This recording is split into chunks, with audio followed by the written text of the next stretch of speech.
नंदलाल पाटील कापगते विद्यालय येथे माता पालक शिक्षक संघाची स्थापना करण्यात आली।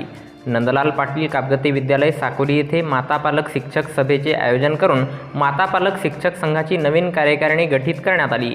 याप्रसंगी सभेच्या अध्यक्षस्थानी विद्यालयाच्या मुख्याध्यापिका आर.बी. कापगते तसेच प्रमुख अतिथी म्हणून प्राध्यापक के.जी. लोथे, स्वाती गहाणे, डी.एस. बोरकर, सेवानिवृत्त शिक्षक मुरलीधर गजापुरे आणि इतर मान्यवर उपस्थित होते।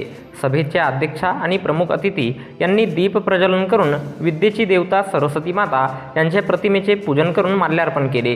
पालक सभेला मोठ्या संख्येने पालक उपस्थित होते। सभेचे उद्दिष्ट आणि कार्यप्रणालीची माहिती आर.व्ही. दिघोरे यांनी प्रास्ताविकेतून दिली। तसेच विद्यालयामध्ये वर्षभर होत असलेल्या विविध उपक्रम आणि विविध स्पर्धा, क्रीडा स्पर्धा, चित्रकला स्पर्धा, बौद्धिक स्पर्धा, विज्ञान मेळावा तसेच विविध शिष्यवृत्तीबाबत विद्यालयात होत असलेल्या कार्यप्रणाली यांची सविस्तर माहिती ज्येष्ठ शिक्षक राजेश कापगते यांनी दिली। शिक्षक पालक परिचयानंतर पालक शिक्षक संघाच्या अध्यक्षपदी अविशकुमार भैसारे तर सचिवपदी एस.आर. देशमुख, सहसचिव महादेव लोंढे यांची एकमताने निवड करण्यात आली। तसेच माता पालक संघाच्या अध्यक्षपदी कीर्ती बावनकर, सचिवपदी प्राध्यापक एस.एन. गहाणे, सहसचिव नीता कापगते यांची निवड करण्यात आली। त्याचप्रमाणे 17 सदस्यीय शाळा व्यवस्थापन समितीसुद्धा नव्याने गठीत करण्यात आली। यामध्ये अध्यक्ष म्हणून ऋग्वेद येवले,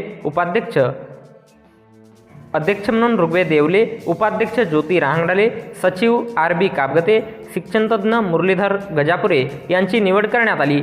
सर्व नवनियुक्त मान्यवरांचे विद्यालयाच्या वतीने पुष्पगुच्छ देऊन स्वागत करण्यात आले।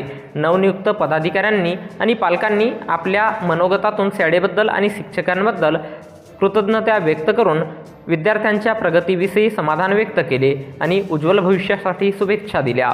सभेचे अध्यक्षा आर.बी. कापगते यांनी आपल्या मार्गदर्शनातून पालक शिक्षक विद्यार्थी यांचा समन्वय महत्त्वाचा असतो आणि तो सुरळीतपणे साधला जातो हा विश्वास व्यक्त केला। तसेच शालेय गुणवत्ता वाढ आणि शालेय शिस्त राखण्यासाठी प्राथमिकता दिली जाऊन पोषण आहार आणि परिसर स्वच्छता या बाबींवर विशेष लक्ष देऊन विद्यार्थ्यांच्या मानसिक आणि बौद्धिक विकासाकरिता भर दिला जाईल असे आश्वासित केले। कार्यक्रमाचे संचालन एस.आर. देशमुख आणि एस.व्ही. कामथे यांनी तर आभार प्रदर्शन सोनाली कर्हाडे यांनी केले। सभा यशस्वीकरिता सर्व प्राध्यापक, शिक्षक, शिक्षकेतर कर्मचारी यांनी मोलाचे सहकार्य केले।